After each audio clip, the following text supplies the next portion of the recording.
All right, this is my new setup. It's we're outdoors. It's a beautiful day. It's good. We're talking to Maíra from Brazil, who is my dear friend and a wonderful Brazilian wedding photographer or former wedding photographer. Yeah, that's more like it. You're not shooting weddings anymore. You are an educator. Can you tell us what you're doing? So I'm a former wedding photographer. I quit weddings about I don't even remember, 2, 3 years ago. And I moved from my hometown to São Paulo, which is the biggest city of Brazil, where opportunities happen. So since then, I've been doing this transition, trying to find myself in the documentary photography world, and trying to find new opportunities on photojournalism and starting personal projects. And I also participated in one a reality show, like a photography competition on TV. And also I'm an educator in the area, so I trying to find myself as an artist, like coming out of the closet as an artist and trying to accept this. Mm-hmm. So there's so many things happening in these past years. You don't miss weddings at all? No, and since I stopped doing weddings, I did 2 weddings. One was last year I was joining my friend. He was the hired wedding photographer, and I was there just to help him out. And I felt like it's hard to be there. Like, it's not some place that I want to be anymore, and it doesn't make me feel good about myself. But anyways, that's it. Mm-hmm. So do you still teach? When you teach your classes and online, do you still teach a fair amount of wedding photography? Yeah, most of my students are wedding and family photographers, because these are the people that know me best. Mm-hmm. I was well known in Brazil among wedding photographers, and a bit outside of Brazil too, mainly because of Fearless. And now, after I participated in that reality show, and I'm being more present in festivals and other places outside of the wedding industry, now I'm getting to be a little bit more known in other areas too. So yeah, most of my students are still wedding and family photographers, but now there's some other people starting to come and join my mentoring program. And I also give talks in events, and so I'm starting to give talks in festivals and that kind of stuff, and judging. Okay. All right. So the reason I asked, because I asked you to give me share with us your 5 most important learnings that you want to share with us. Like think about the 5 most important things that you want to talk about and that you want to us to know, that are most important to you. And just 5, and we want to get to the real stuff. So are you ready to talk about them? Yeah, let's do this. Yeah, these are really important to you, right? I mean, you really thought about them, and this is stuff you teach. So we get to hear from you about it. I really want to know. You ready? Yeah. So 5 learnings. Okay. So this is translated from Portuguese, right? Yeah, I think in Portuguese mostly, and some of these learnings I learned like from experiences I had in Portuguese. So Yeah, some things sound a little bit better when you say it in Portuguese, but we try to make it work in English too. So this is something that I've been carrying with me for many years now. Like this is a slide I always have in my workshops and talks for, I don't know, 6 years maybe. And in Portuguese I say "ou soma ou some," which it means if it doesn't add up, it should be gone. And this is learning, I don't know, something that maybe passed on my news feed sometime, and I took it, I embraced it. So I use this for everything in my life, from photos to my wardrobe. So this means like if something is is there and it's not helping yourself or the thing to be better, then it's probably kind of messing up and distracting a little bit. So if you're talking about a photo, if there's something in your photo that's there and it's not helping to tell your story better and to focus on the main subject of the photo, then it probably should be gone. Like being this thing can be gone like by moving yourself, moving your camera, and the stuff starts to shift a little bit, and then you can hide that thing that's not adding up, or you can crop it, or you can post process later and remove it, clone out. But also, like in your wardrobe, there's a bunch of clothes, things that you don't use anymore, and they're just making everything be a little bit cracked. And also in my life, like if there's someone that I meet, and that someone is not helping me being a better person, or is just draining my energy out, then I try to keep away a little bit. And also in the news feed, if there's a bunch of stuff that you are like digesting, you're seeing all the time, and if someone is sharing stuff that's not you know helping, it's probably wasting my time. So I just unfollow the person, or I just hide their post. So this works for all the areas in my life, at least. So how did you adopt this? How did you come up with, not come up with it, but how did you embrace it? That is it something personal that was happening in your life that to translate to photography, and is this something that you saw your students were doing, or why is this so important to you? So I saw this once, maybe on Facebook many years ago, and like many other stuff that I see, I'm always translating to photography. So if I'm watching, for example, a reality show on drag queens like RuPaul's Drag Race, and I hear the judges' comments, and I say, "Oh my God, this you know uh, can relate 100% to photography." Mhm. So there's like a translation thing in always in my head, and I try to transform everything and as photography, like as learnings from that I can use for my photography in my life. So it was not like one thing that happened, but when I read it, and when I read it like this, it made all the sense. So I just keep using it. Okay, let's stick to photography. So, do you see this as something difficult for your students to do or yourself? Is this something that's hard for people to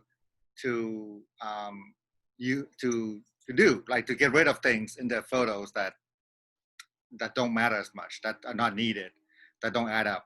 Is it something they don't see, or they're not willing to do, or what is this mindset need?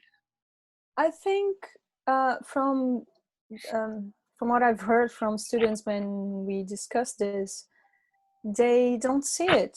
They're not paying attention to all the details. Mhm. and sometimes it's just a small tiny detail that's distracting you from doing what you want, or reaching the photo that you want to reach.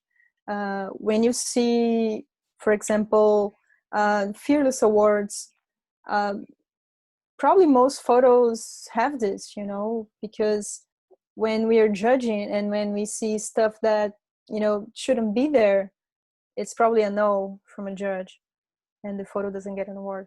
So yeah, I see that people don't notice stuff when you're talking about a photo, right? And you're talking about elements and details inside the frame.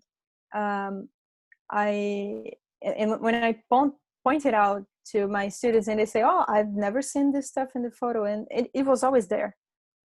And when you're talking about editing, like selecting photos to deliver to a client, or to, you know, post in a blog post for a wedding or for something like that, and you select, I don't know, 60 photos, for example, um, and probably like the 60 photos are not that awesome because nobody's that incredible, you know, in one job.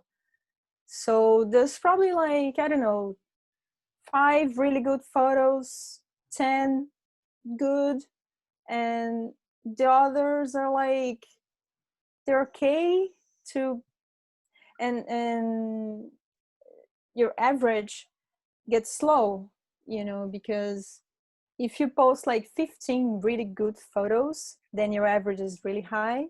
And if you post 60 photos, probably your average is gonna go down a lot. So people usually, like from what I've learned from students, um, in this case, they are very attached to the photos, being like from the moments they've seen.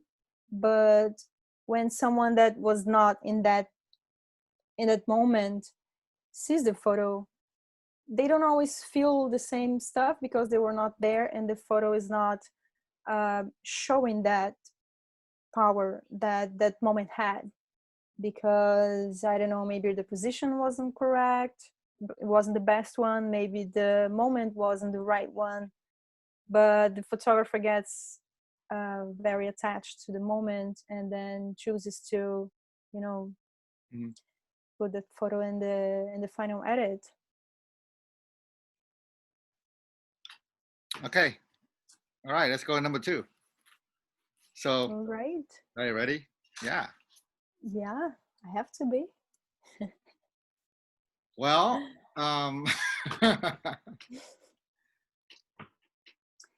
So this is something I've learned because, like, during my career as a wedding photographer, and especially, like, don't take it as an offense, but especially when I joined Fearless, the community, and I saw um, how perfectionist you have to be to reach the top, you know, to reach the awards, to reach like the real good photos, like I was saying before, like every little detail.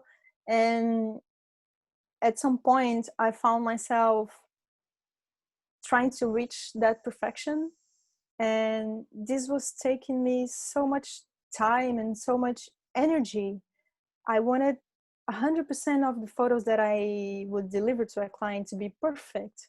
So I would spend like hours in Lightroom, you know, removing every little thing that I didn't think should be there. So every little photo had to be perfect. And like the light and the lines and, you know, everything.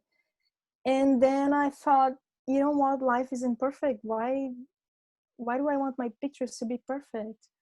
And when I think that when the photo is too perfect, it kind of bothers me a little bit, you know, after some time, you know, it was a whole process. So I've been trying, um, and I started that during like my last years as a wedding photographer.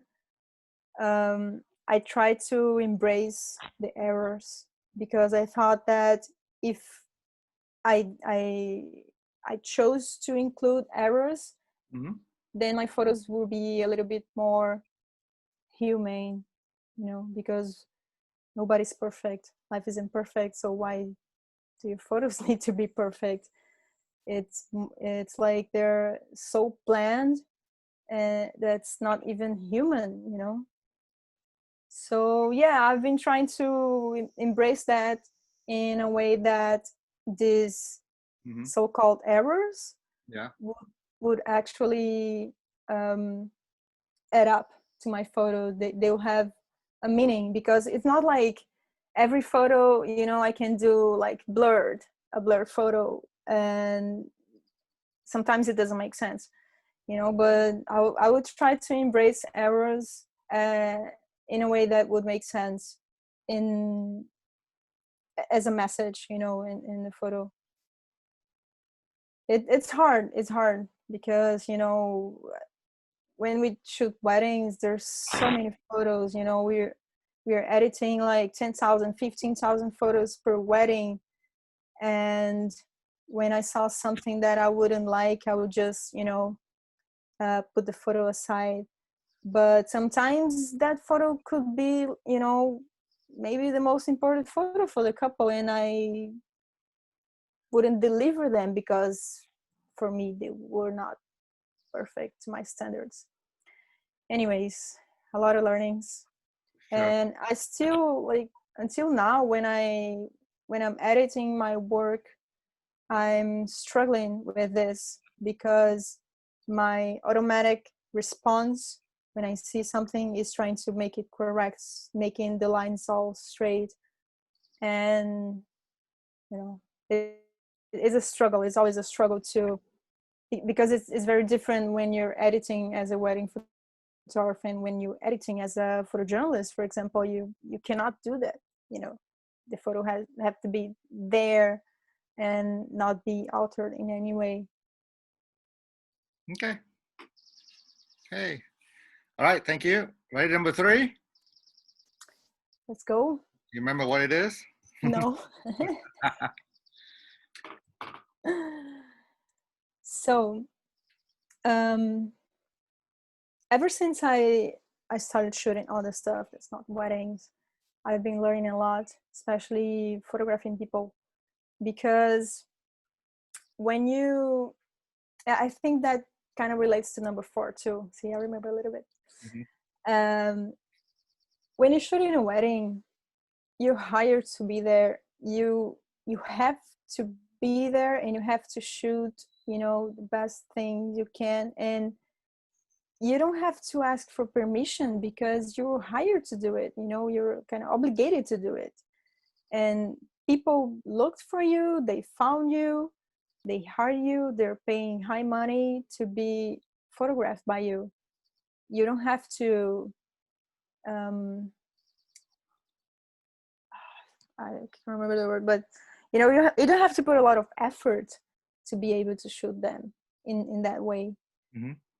And when you are shooting other stuff, you have to connect to those people.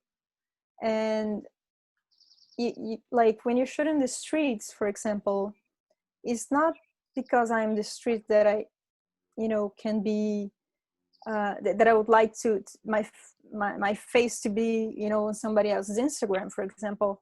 Especially if I'm doing something, let's put it like that. I'm walking in the streets and I do like this with my nose because it's itching a little bit, so I do like this. And if a photographer clicks me from the other side of the street and I'm like doing like this, they can put my photo in their Instagram or whatever, and it can look like I was like picking on my nose. So it's kind of mean, somehow. And I've learned that, like, by doing it. I was the one doing this. And I think you shouldn't be shooting or publishing any photo of someone that you wouldn't like. For example, if it was your mother, if it was your brother, if it was your companion on that photo, would you post it anyways? So yeah, everybody deserves their dignity and respect, because nobody owes you a photo, you know. I don't have to give my image to anyone. So if someone is using my face to for their art, you know, for example, at least um, keep this person's dignity retained. Yeah. So how much street photography do you do now? I've been doing a lot less street photography. Yeah. um, because of that, because I don't feel very comfort anymore of shooting people in the streets, and they're, you know, there's a lot of people on my Instagram that I don't know their names, I don't know who they are, and they will never know that they are, you know, their photos posted, and I feel bad about this.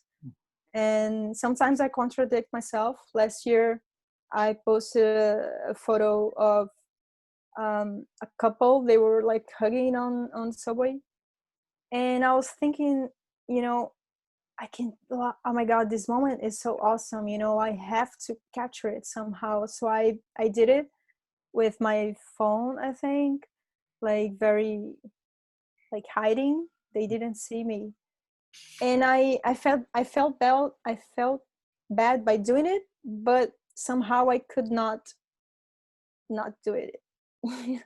So I was very confused, and I posted something about that, and this is probably the photo on my Instagram that had most comments and shares and stuff, because a lot of people related to that too.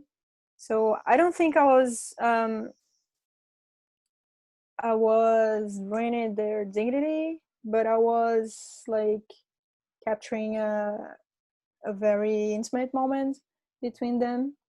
And I don't know, it's still very confusing to me.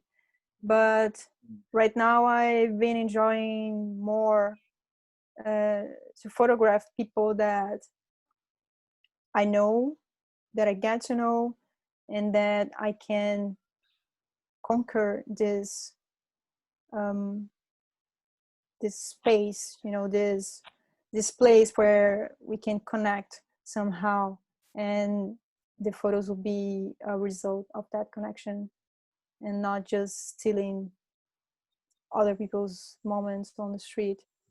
But you can, I mean, I still do that sometimes, but not in intimate moments. Like I can travel, you know, and shoot, you know, people doing something. And it's not about that unique person. It's just, you know, as a body that's moving in a way that fascinated me somehow. But it's not um like their faces, you know. It's not like a hidden paparazzi portrait or something. Okay. All right. Thank you. Number 4. Ah. Yeah, so this really connects to the previous thing we were talking about before. So like I was talking about, like the difference between shooting people that hire you to be shot, or shooting people that never met you, you know, they don't know you, they don't know your work, they're like doing their stuff, and they don't want to be bothered, and you're gonna go there because you have a photo in mind or a project you want to follow, um, and you go there like with no camera, with no armors, with no, you know, 1,000 followers.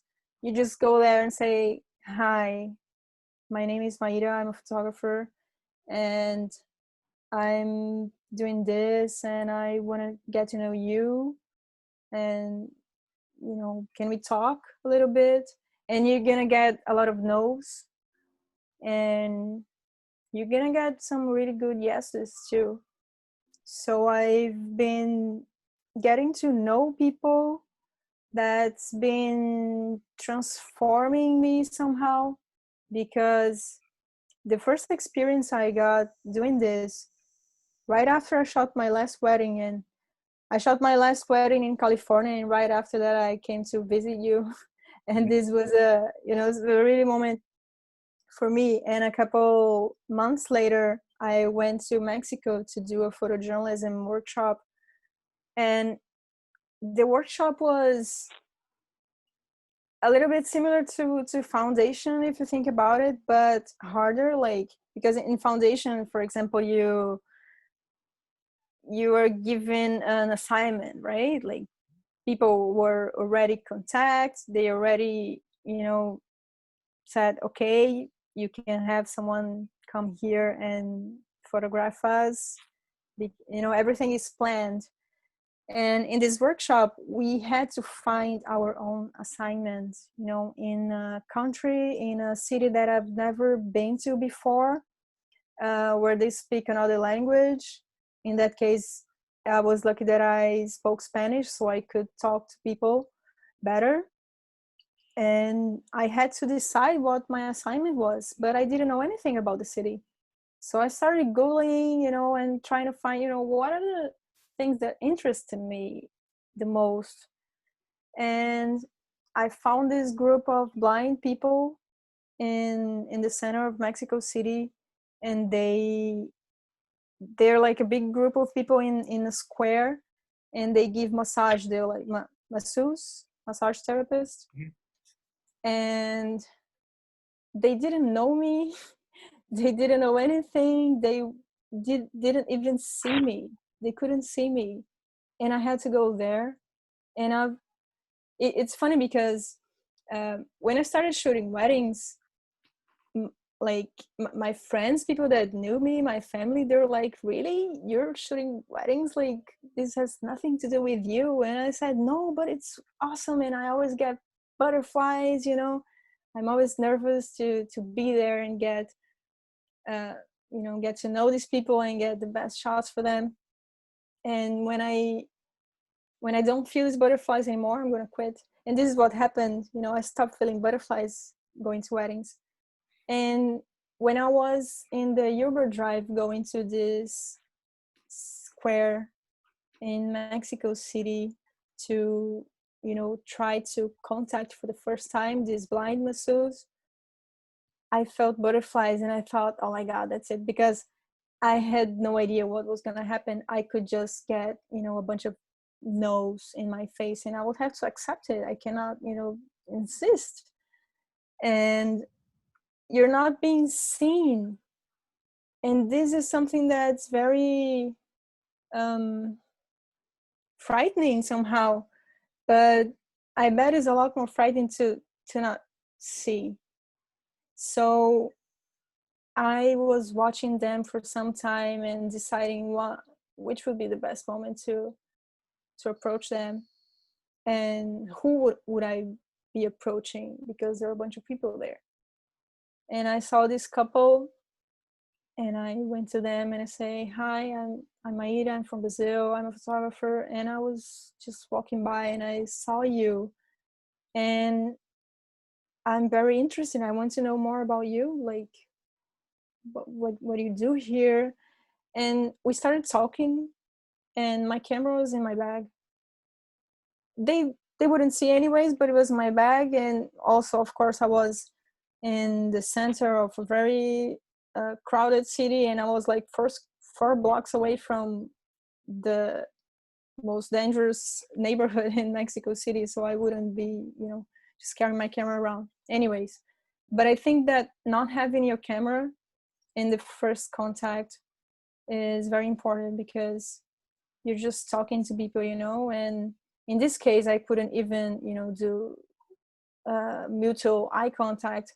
So from my voice, from the energy of my voice, they could feel my intentions, and they liked me like right away. So I spent I think three days going there to the square during the workshop days.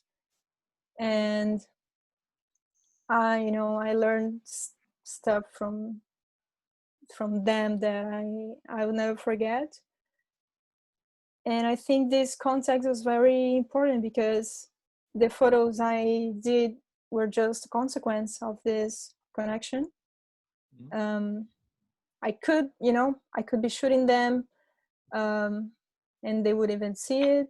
I in this case I brought my mirrorless, my Fuji, because I knew that if someone doesn't have their sight, probably their other senses are more, how to say, more sensible. And so I don't want my shutter sound to be annoying for them, so I just put on the silent mode. But anyways, I think in this case I started photographing them after 40 minutes of talking, because a client came to them, and in that moment, we had to stop talking, and I asked, okay, can I photograph? And they said sure. Anyways, and I had other experience similar to that I believe the photos are as only as powerful as it can be, because I had this connection. Sometimes I'm speaking to someone for 1 hour or 4 days before switching to my camera and putting them on their face, because it's not something you would like to be done to you. Okay, that's a great reminder. Thank you. Great stories from your class. Okay, it's the last one, number 5.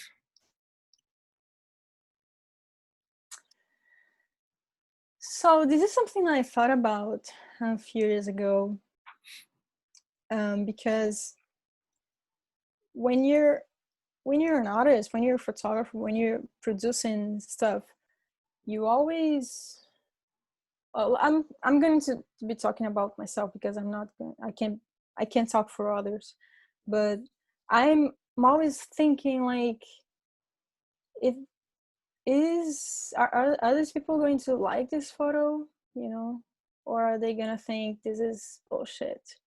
And this is a fear we have. And I have a book called Art and Fear, and the book talks a lot about all the fears that an artist has. And the fear of rejection is one of the biggest, I think. The fear of not being approved. And sometimes I'm thinking about posting a photo, and at that time a few years ago I would remember my ex-boyfriend's words, just like rejecting me, and I'll say, no, maybe I shouldn't post this photo. And sometimes when I decide to post this photo, is the photo that stands out among so many others, because they're so unique, because they're so me. And this is what differentiates, because you can just copy formulas, like static formulas, or we see a lot of that in the awards, and we talk a lot about that too. But the photos that stand out are the ones that you're not that confident that they're good photos, because you haven't seen them before, right? Because there are so many photos that we know they're good because we saw them so many times. We know they're good. We know everybody does it, like, for example, sunset. If you post a photo of a sunset, it's gonna have a lot of uh, reactions. But when you're not confident that the photo is good because you haven't seen it before, it's probably the photo that makes your work unique, because it's something that's so yours, that is going to stand out. But yeah, you have to have a lot of courage to do it, and try to fight all these fears of rejections. But yeah, it's always a struggle. So where does one get this courage? Where does one obtain this kind of courage? therapy, it's very good. I recommend to everyone. It helped me a lot. But also trying to find someone that you trust and just to discuss about it, because I've shown my work to people that, you know, they would look at the photo and say, nah, or something like that. Nah, I don't like it. It's not good. And that doesn't help, you know, in any ways. But right now, I've been meeting new people, like photographers, women. They are struggling as much as me in this new, you know, photography world, in documentary and personal projects, for journalism and all that. And we kind of we gathered together in a group that it's safe, where we can, you know, just show our most intimate photos. And I don't say intimate as nude pictures, but like something that comes really from within. And we can just talk about it and know that this is a safe place where we won't be um, rejected, or like we won't hear stuff that, I don't know. It's something that I don't want to go very deep into the subject of uh, feminism, but we as women photographers, we struggle a lot, because a lot of most of the main names and, you know, big people in the industry are white, old, male.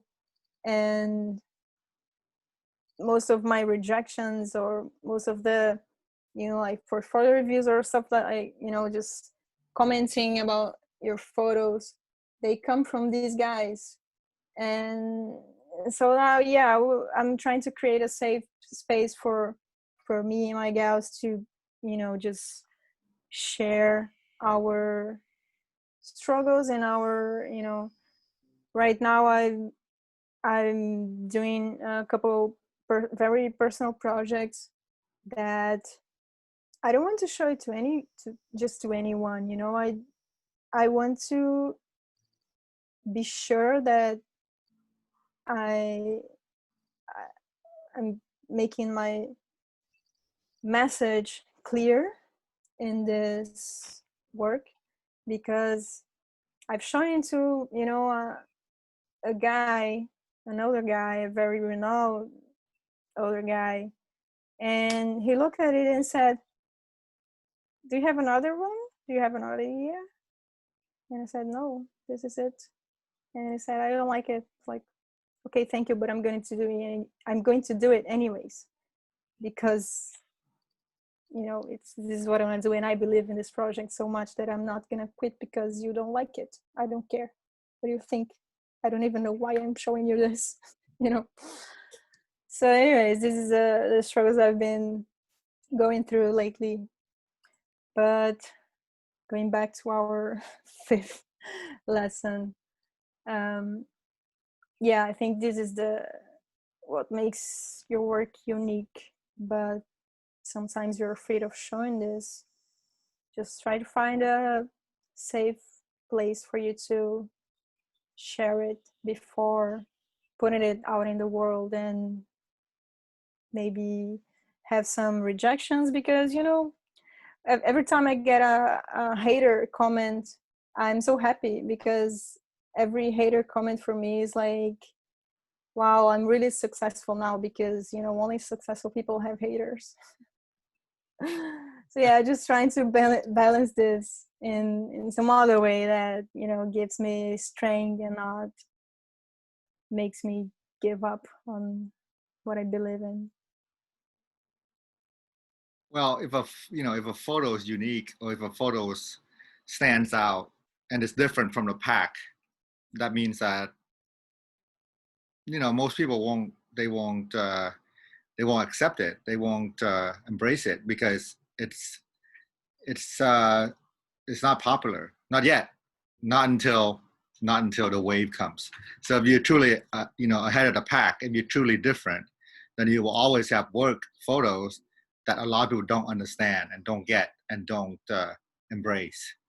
And that, you give them a lot of reasons they should put it out there. And I agree with you. I mean, I don't agree with you on other points, but I'm just saying that, yeah, let's put it out there and see what happens. And have a support group, have a supporting family, have a supporting network, and be strong and try to keep doing this. It's funny thing.